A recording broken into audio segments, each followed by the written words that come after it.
Ladies and gentlemen, not only did President Trump sign an historic peace deal, not only did essentially Joe Biden derail Bernie Sanders. I mean, it's pretty much the Bernie Sanders inevitability.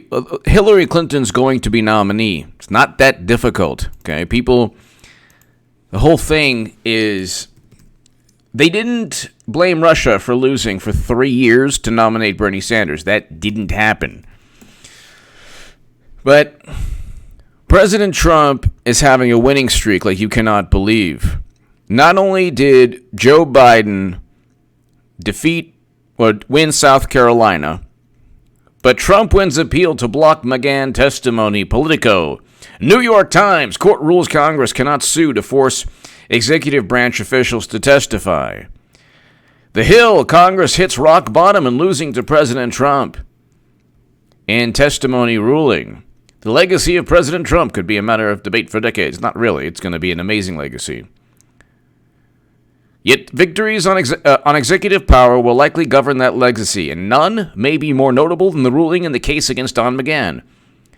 By the House Judiciary Committee, the District of Columbia Circuit Court sided with Trump in reversing a lower court decision and refusing to order the appearance before Congress of former White House counsel. It is a huge victory for the White House in barring such testimony, and also a devastating loss for the authority of Congress in any such future conflicts. I'm going to respectfully, Jonathan Turley is amazing. He knows a lot more about the law than I do, but I'm going to respectfully disagree with Professor Turley.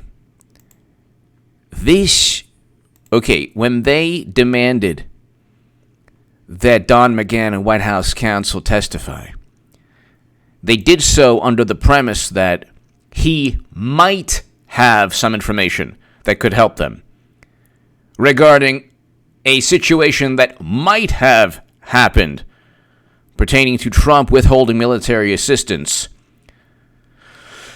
from Ukraine to go after Biden, which very likely in their minds almost certainly was the case.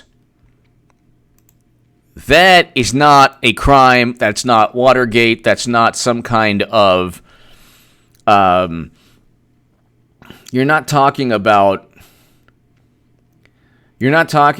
a crime that took place that needed to be solved.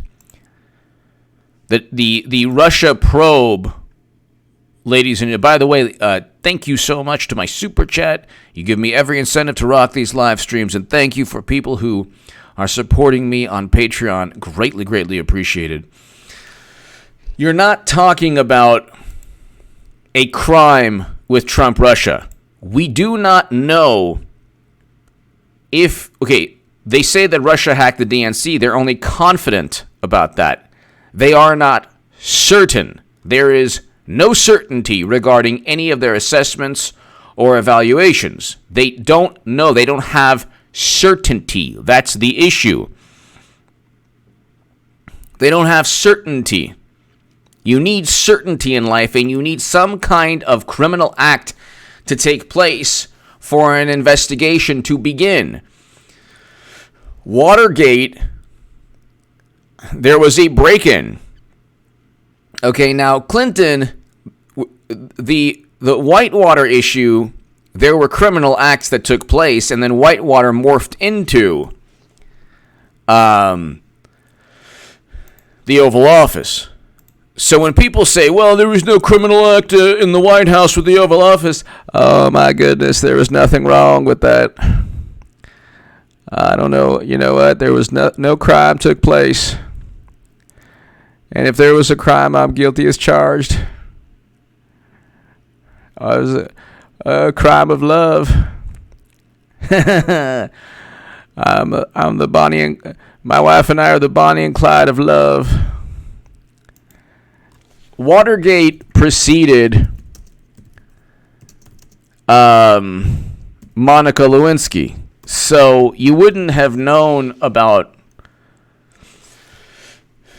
You wouldn't have known about the Oval Office without Whitewater. Sorry. Whitewater, you wouldn't have known about the Oval Office and what took place with, nothing really was going on except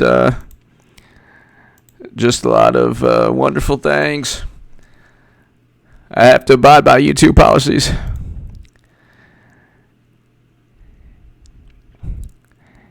You can't. Whitewater led to Lewinsky. We would not have known about. We would not have known about the Oval Office had investigators not investigated criminal acts regarding a real estate deal. So the Whitewater Development Corporation, and this is Investopedia, in 1978, when Bill Clinton was elected as governor of Arkansas, he and Hillary, who was an associate at a law firm, began looking for ways to boost their income. Oh my God, it's tough to make a dollar stretch. I think we should go ahead and invest in some kind of shady real estate deal. James McDougal approached the Clintons to join the venture with him and his wife. Okay. The Clintons knew the McDougals before the two couples, now partnered, agreed to purchase 230 acres of land in the Ozark Mountains of Arkansas that would become the Whitewater Development Corporation. Oh my goodness. Only prime real estate. The most wonderful prime real estate. And if it wasn't for global warming, none of this would have happened. Under the deal, they would create individual lots to sell as vacation homes, attracting people who were interested in fishing and other outdoor activities. But there were several problems that devastated their plans. The land was not very accessible, and there was a lasting impact from flood in the areas. Again, global warming. Thanks a lot, Republicans. My Whitewater deal would have worked, if not for your fossil fuel addiction. So, just really quickly, I have to go through this, okay? Because it's kind of important. People don't understand the history behind all of this. So, questions surrounding the Whitewater investigation. In 1986, federal regulators investigated another real estate investment, a corruption project called Castle Grand, backed by James McDougal. The investigation led to McDougal's resignation and the eventual collapse of the bank. Its failure cost the government between $65 and $75 million, and it was federally insured. Questions surrounding the Clintons' involvement in Watergate deal grew during President Clinton's first term. An investigation into the legality of the Whitewater transaction was launched. Allegations surfaced during the investigation, which led to Special Prosecutor Robert Fisk, that Clinton pressured David Hale, former president of a small business investment firm, into making a loan for a Watergate deal. Other allegations came out implying Clinton's gubernatorial campaign debts were paid off by Madison through McDougal. Fisk issued a grand jury subpoena to President Clinton and his wife for documents related to Madison Guarantee. While the Clintons initially reported the records as missing, the documents were eventually found. Okay, so the issue here is that you have, that's just the Investopedia article. The Whitewater, you can look at this from the Washington Post back in the day.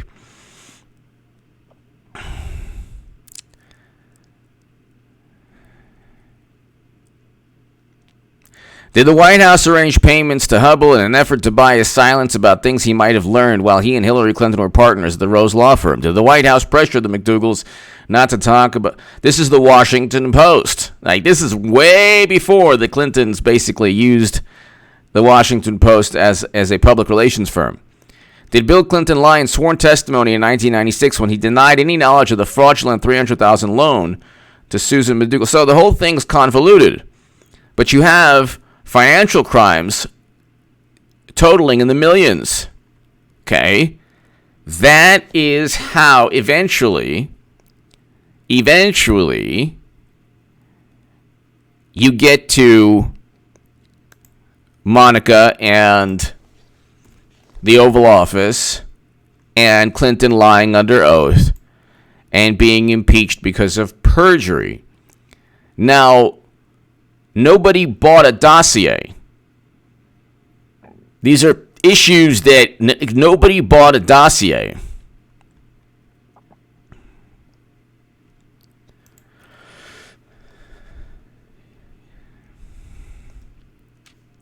In 1984, federal regulators began to question the financial stability and lending practices of Madison Guaranty, criticizing Madison's speculative land deals, insider lending, and hefty commissions paid to the McDougalls and others. Clinton is reelected.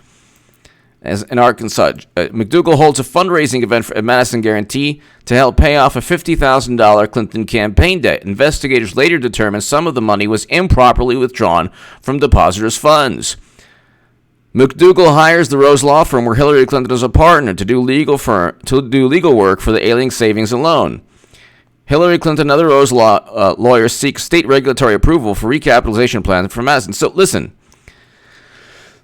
all of this is, both Madam Secretary and Bubba Bill are just masters and brilliant at stretching every possible conceivable definition of the law or decency, and being also part of the system that investigates them.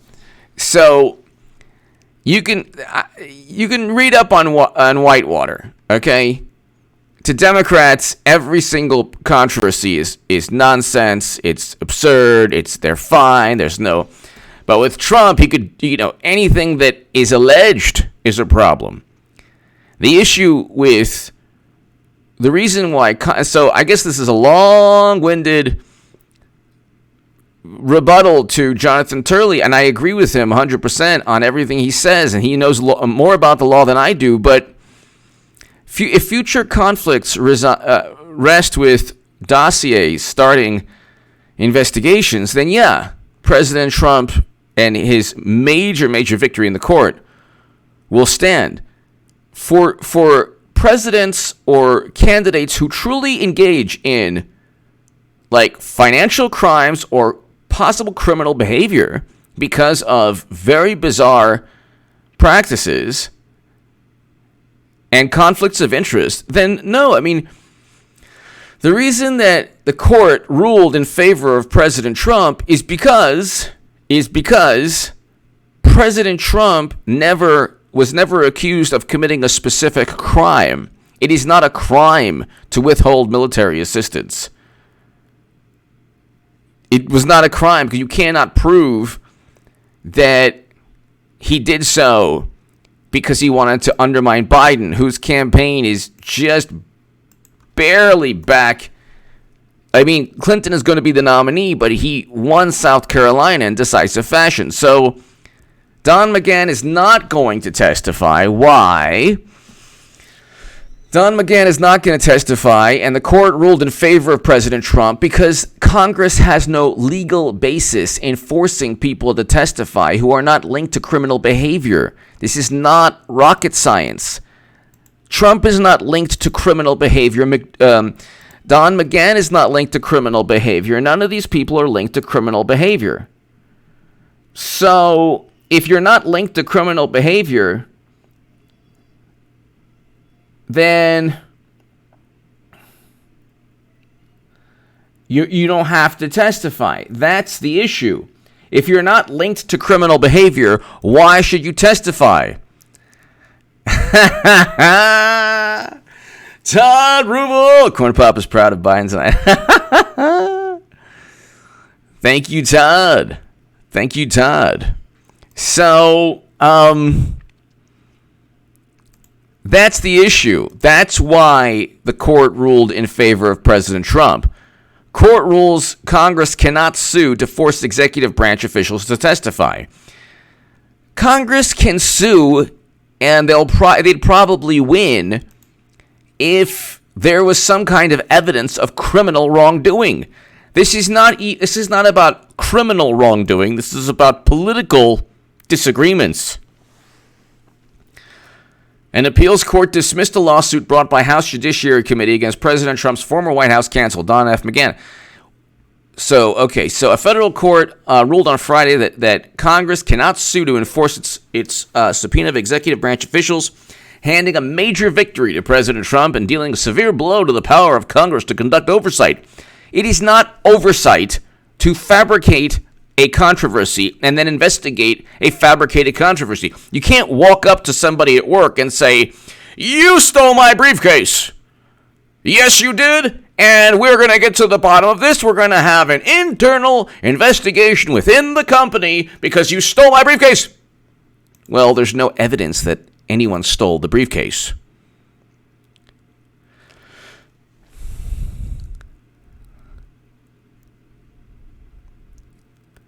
There's no evidence that Trump withheld military assistance because he was afraid of Biden. The issue, ladies and gentlemen, is that there's no predicate. There's nothing preceding the allegations. There's nothing preceding the demand by Congress for oversight. First of all, nobody believes it's because of oversight. They just want to take down Trump. So it's all political. This is like all political. There's nothing to oversee. You're not overseeing anything. You're not trying to, make sure Trump doesn't get, too influential or overstep his boundaries. There's nothing. He's not doing anything. He's not doing anything that is illegal in any way.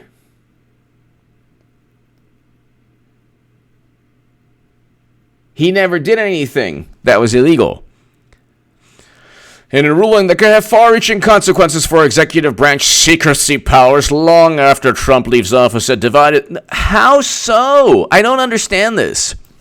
Why would you assume that another president if another president actually commits a crime, the court won't rule in their favor? The court ruled in Trump's favor not because it is bolstering executive power. The D.C. court ruled in Trump's favor, not because it wanted to, because there was nothing backing it up. Because if it went to the Supreme Court would say, okay, what exactly did Trump do wrong? What did he break a law? Okay, do you have any evidence he withheld military assistance because he was afraid of Joe Biden? So what did he do wrong? What did he do wrong? What did he do criminal in nature? What was his... The articles of impeachment do not list a crime. So what did this guy do wrong? The articles of impeachment do not list a crime. So what did he do that was criminal in nature? Why should Don McGahn testify simply saying, I want the closest people around Trump to testify and to tell everything they know? Well, everything they know about what? Everything they know about what? What is it that you have to know about Trump and his inner circle? Why would anyone assume that we have to know so much about what goes on in the executive branch because Democrats disagree politically? Not because Democrats have proven a crime took place. Because Democrats disagree politically. So therefore we need to know. And according to Democrats, it's almost certain that Trump withheld military assistance to go after his political opponents. Well, they haven't proven that. There's a problem with their nonsense. They have not proven anything. They have not proven that there's no evidence, nor have they proven that Trump withheld military assistance because he wanted to interfere in the election, and that's not even a crime, because in the articles of impeachment, they didn't even list a legal statute. Kim Griffith! Trump's crime, he beat Clinton. Exactly.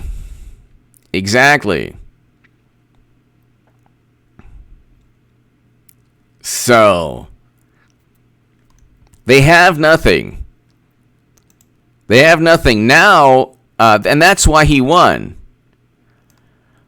On Mr. Trump's instructions, Mr. McGahn defied a House subpoena seeking to force him to testify about Mr. Trump's efforts to obstruct the Russia investigation. There's no evidence that he obstructed the Russia investigation. Want to know how I know? Because the articles of impeachment don't even mention the Russia probe. They impeached Trump on something that was completely subjective, on two allegations that were subjective, that were not linked to legal statutes. And they did not include the Trump Jr. meeting or obstruction of justice in the Mueller probe. There was nothing to obstruct because nothing took place. You might as well have obstructed the investigation into Trump's, relationship with Martians on Mars. Well, you know what? You obstructed this investigation. Yeah, well, it's about the allegation that Trump flies to Mars and has romantic relationships with Martians. It doesn't matter what the allegation is. You obstructed it, and therefore we can go and do this, that, and we'll impeach you again. And then they'll wonder, how come we lost? Oh no, we lost again. Mars! The House sued him seeking a judicial order to show up and testify, and won in district court. First of all, there were no efforts to obstruct the Russia investigation. The Russia probe, the Mueller probe, was so overreaching and in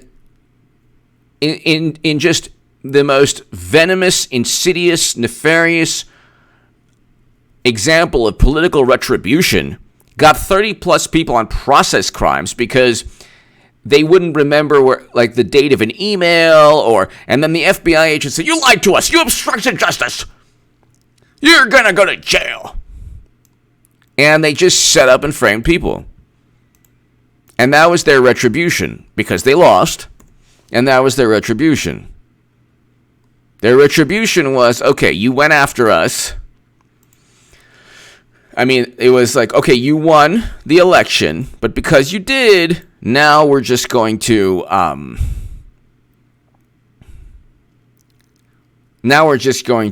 ensure that you don't win it, that everyone around you gets investigated, and, so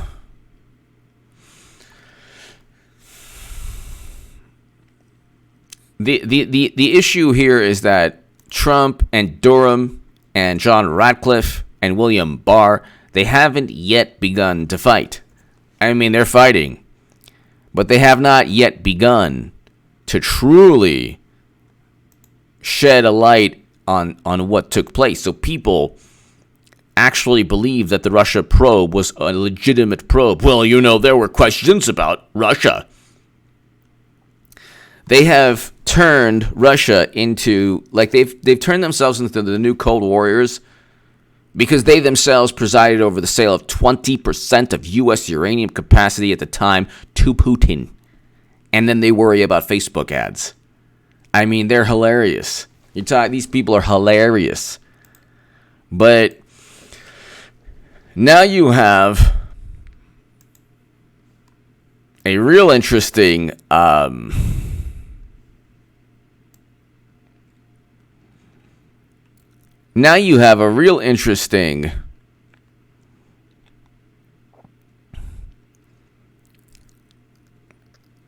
So they cheated Bernie yet again.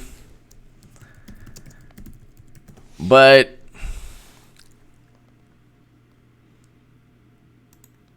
oh wow, who's this?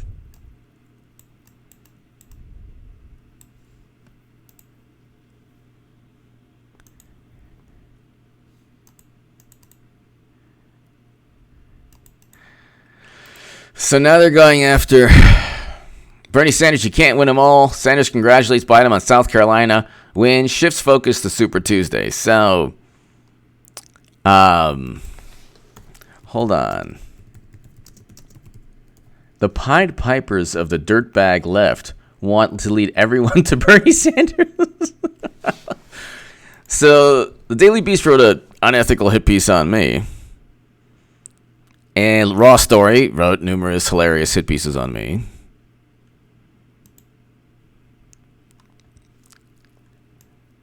This is hilarious. So who are they referring to?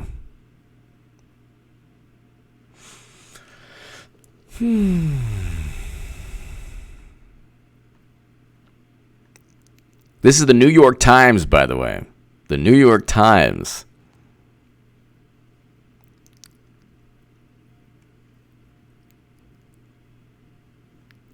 So I can't.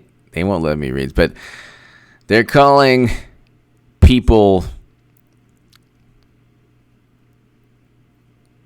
on the left the dirtbag left. What does that even mean?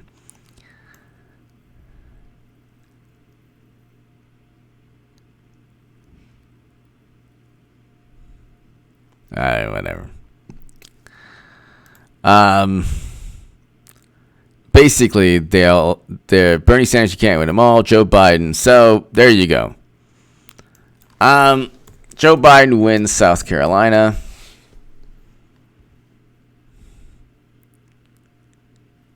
And this, along with, okay, here's why this is the beginning of the end for Bernie Sanders and the beginning for Hillary Clinton. Okay.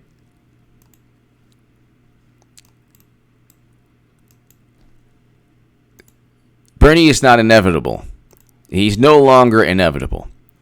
It takes one loss and then media turns like instantly.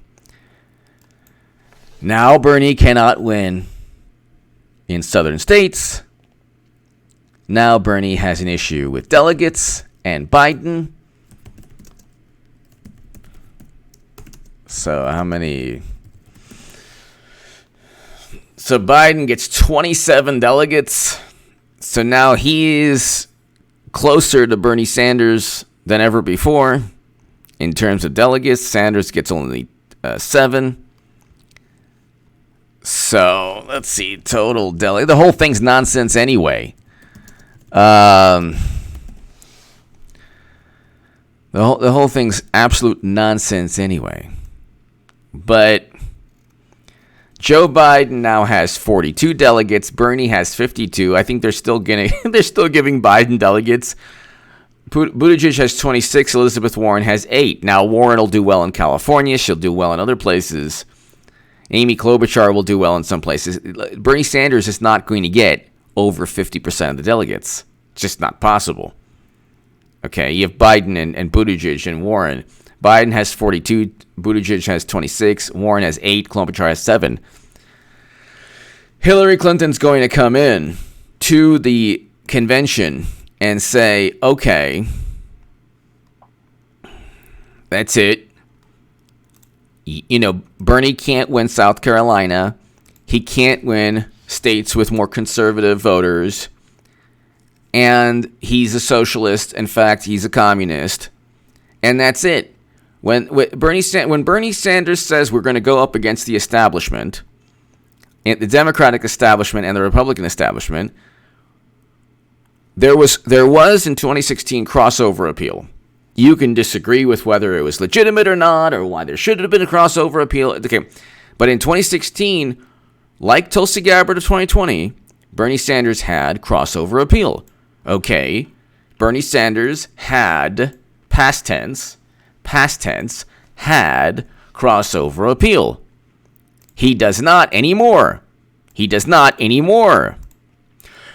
calling Buffalo! The hoaxes are projecting the left's corruption on Trump before you... Yep. Exposing them in it as theirs in an attempt to trick voters. Exactly.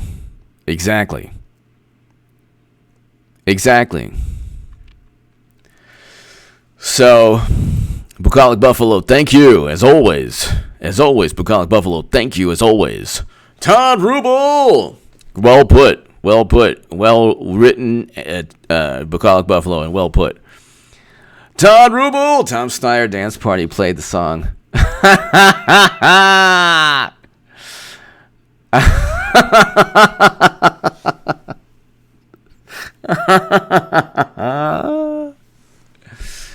Todd Rubel. Yes. Yes. Yes. Tom Steyer quits Democratic race. Let me see this right here.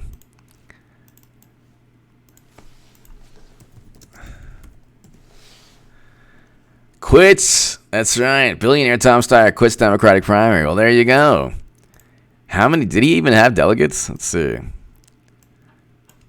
I don't even think he got a delegate. Thank you. Thank you, Kim. Kim Griffith, thank you. Todd Rubel. That's awesome. Bucolic Buffalo. Thank you. Yes, Todd. Oh, my goodness. So,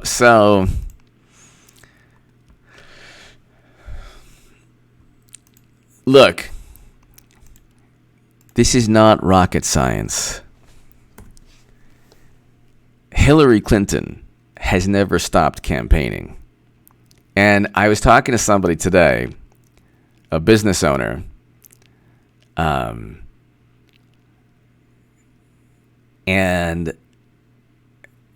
she couldn't believe, she's a Democrat, and she couldn't believe that Hillary Clinton, she looked at me like I said the earth was flat. That, like I said, the lunar landing was staged. She looked at me like I was growing tentacles out of my forehead. And like I knew nothing. Like I didn't know what I was talking about. Like I was just like a weirdo. I said, Hillary Clinton, mark my words, she's going to be the nominee. And I got this look like, oh, you poor thing. Oh, you poor thing. You just don't know anything about politics. I love it. I love it. The real H.A. Strawman. The real H.A. Hello. Hello, the real H.A. Thank you. Hope all is well. Hope all is well.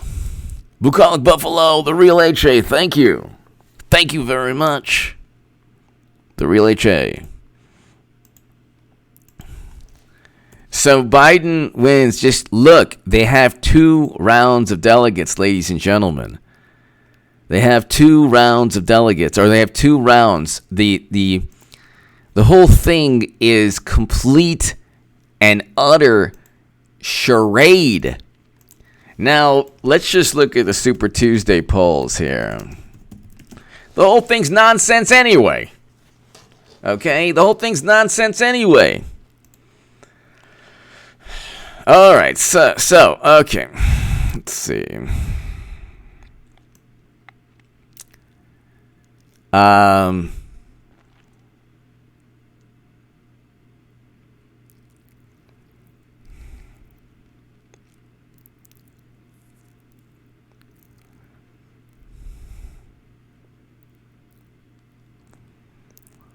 So Democratic primary, Sanders is up by a lot in a lot of different polls.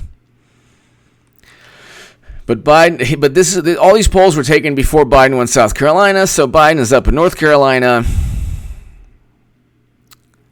Virginia, Bernie is up a little bit. California and Texas, Bernie is up. Well, in California he's up 18. Texas he's up 8.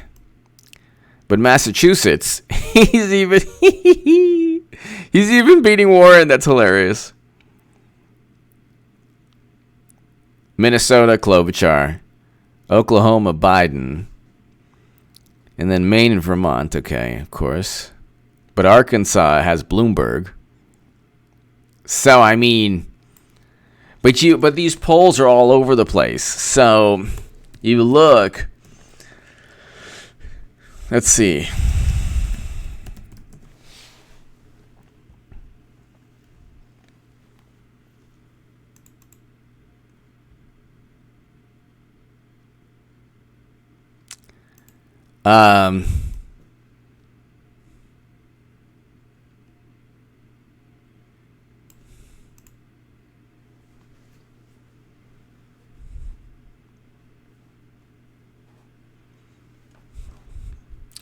One poll, there's a poll where a Monmouth University poll where Biden is 24% of academic. Biden is down 7, so Biden is down 7 points or so to Bernie. The interesting thing, though, is that Sanders could win California and he could win Texas, but he can get similar.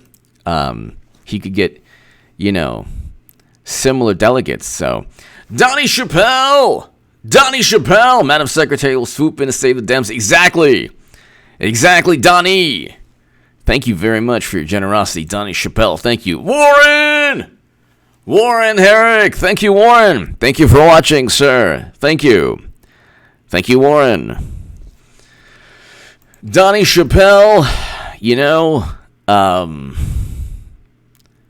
well, Phoebe, the super-delegates are just party bosses. They get to vote regardless of what happens in the Democratic primary, which is a wonderful example of democracy that Democrats have perfected. They're very good, perfect people. How to get an 800 LLC. Thank you so much. Thank you very, very much. How to get an 800 credit score LLC. Thank you so very much. Thank you. Warren, how to get an 800 credit score LLC. And Donnie Chappelle. Thank you so very, very much. Let's say Bernie wins California. California has what? Like 300, 400 delegates? Okay. So Bernie could get maybe 50 more than Biden. He's still not gonna end up with. It really doesn't matter if Bernie runs the table on Super Tuesday. Because if he's not, if he doesn't have 50% more delegates than everyone else, the delegates are just, there to give the allure of some kind of fair process. Todd Rubel! Biden thinks he won California tonight.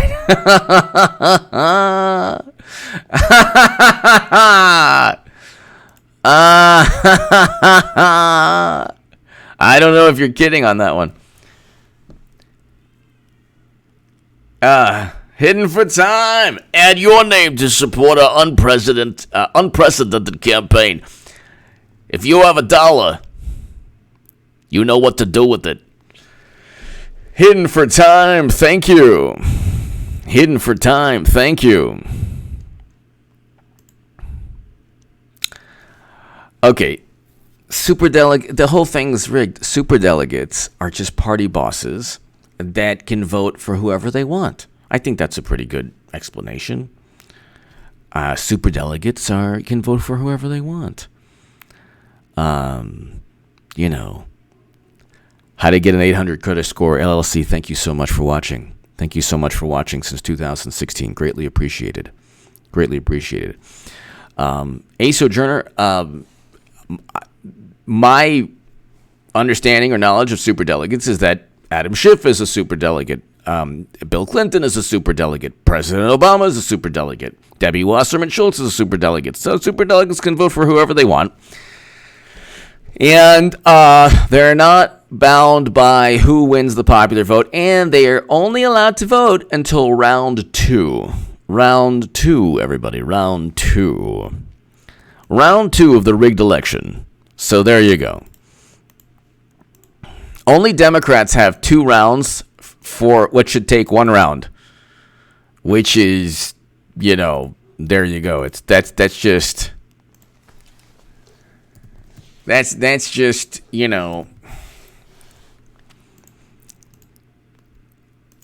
Democrats, their whole lives exist upon predicating or perpetuating the myth that they're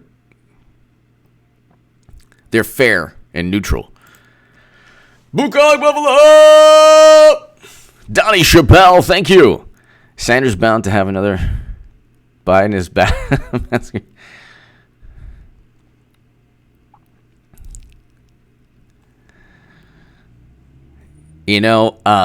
My mini Mike, Madam Hillary's just waiting. And she's just gonna wait, and Big Daddy, by the way. Hello, Big Daddy. Thank you for watching. Thank you for watching. I saw your message on one of my other segments, and God bless you. Big Daddy, thank you for watching. As always. Always watching. Thank you. JC1042. Thank you. So Biden. Oh my goodness. How you like me now?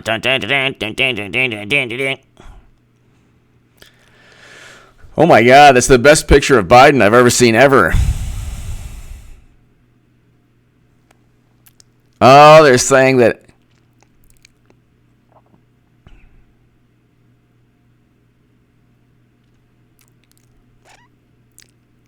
Oh wow, Biden had 213,000 votes compared to Bernie's 86,000. Tom Steyer had 50,000 votes. Oh my God. Wow, you really like you if you're a billionaire, you will get like tens of thousands of votes. Mayor Pete got 34,000, Elizabeth Warren got 30,000. In 2016, Bernie lost to Hillary Clinton by 48 percentage point. He received only 14% of the black vote. His performance Saturday in South Carolina was less impressive. He won just 15% of the black vote.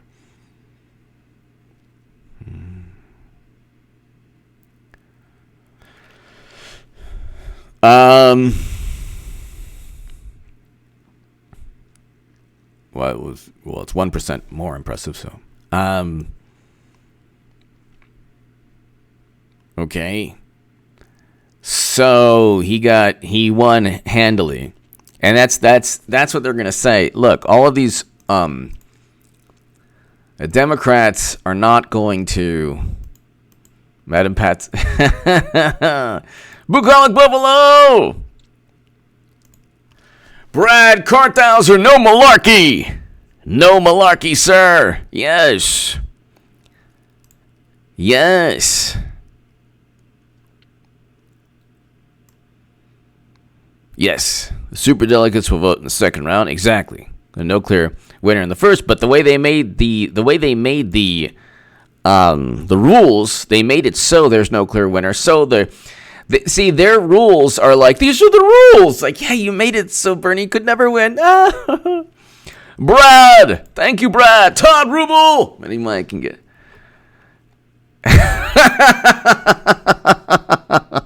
Yeah, it's that high performance, like a Formula 500 car. Thank you. So, it's all playing out. It's all playing out. It's like Bloomberg is like a Formula 1 race car, highly tuned, finely tuned machine.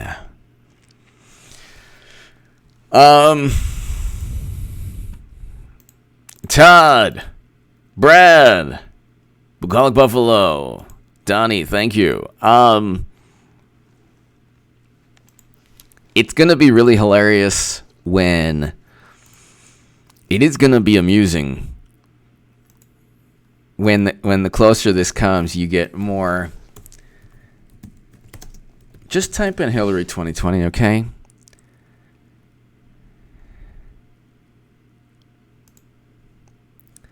Just type in Hillary 2020. You get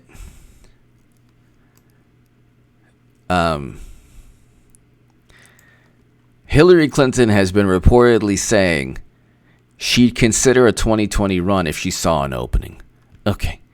Couple months back, the whole thing's an opening. Hillary Clinton said she still feels the urge to beat Donald Trump. Okay. So, what do you think that means? She's launching a new podcast because she realized that she has to find some way to communicate to voters other than, why aren't I 50 points ahead, you might ask. That didn't work out too well. Calling people deplorable and saying why you're not 100 points ahead didn't work out too well.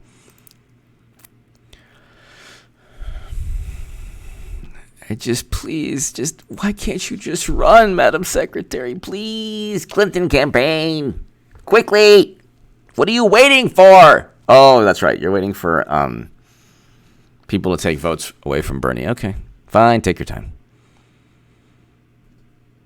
Take your time, fine.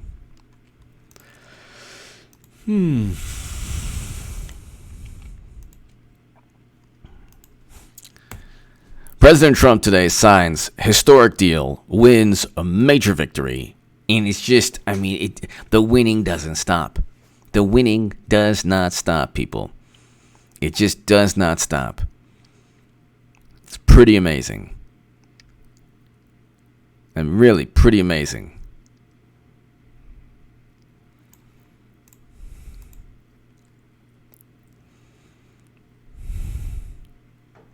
If you're not a Democrat, then you're a Russian operative. Exactly.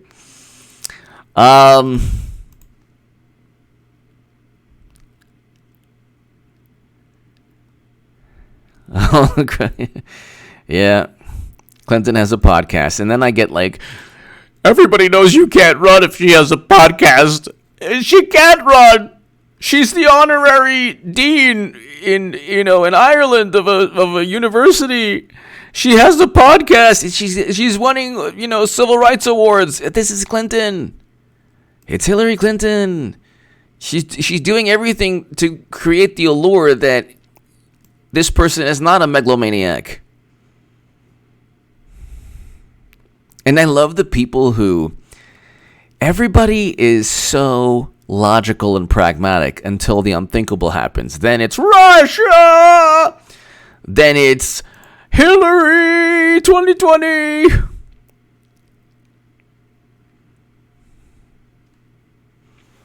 Oh my God.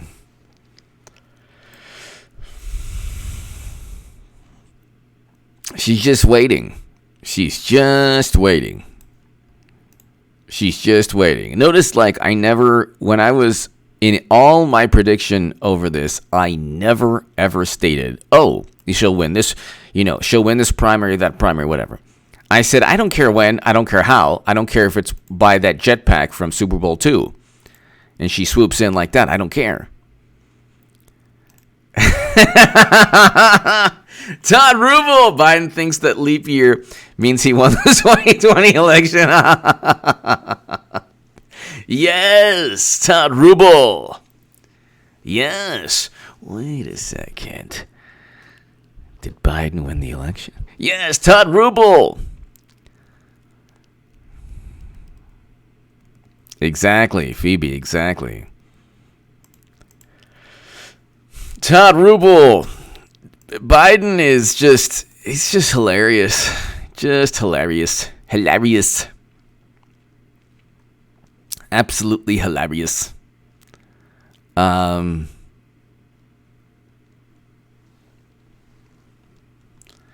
notion that Bernie would be allowed to win is hilarious. The notion that Clinton wouldn't want to win, that you're not dealing with somebody who has unbridled ambition not seen since Attila the Hun. A megalomaniac whose only goal is complete and total political control of her party. So I don't really... I don't really... At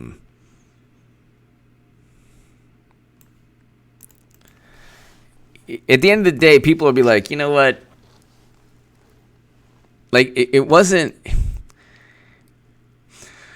The way I see things is very difficult for a lot of people to see them because, Janelle Leone, thank you. I've been watching you since 2016. Greatly appreciated. Thank you. Thank you, Janelle. Thank you so very much, Janelle. Thank you. Yeah, if you've had to deal with my personality since 2016, I thank you. And just thank you so very much. Thank you, Janelle. Thank you. Greatly appreciated. Greatly appreciated. Yeah, it's 2016, my God, I was like almost. I was a different person politically, still myself, but a different. It's unbelievable how you, Janelle and everyone here. Thank you very much, Janelle. By the way, it's unbelievable how.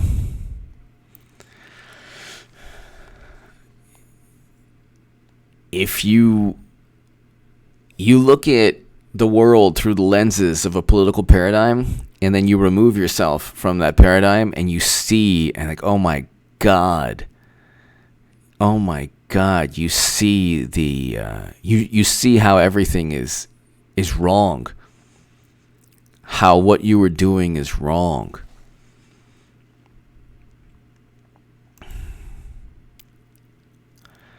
But ladies and gentlemen, thank you so very much. I think I'm going to, I will be back a little later on this evening. And thank you so much, ladies and gentlemen. It has been a great pleasure speaking with you. So many things happened today. Major court victories for Trump. Historic peace deal. Joe Biden paves the way for Madam Secretary, which is another victory for Trump. And now you have the super-delegates. They're all bunched up just exactly the way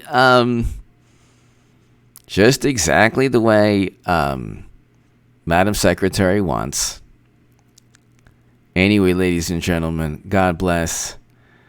Thank you so very much. To my super chat, thank you. And I'll be back a little later on, everyone. Thanks so much, everybody. Have a great, great evening.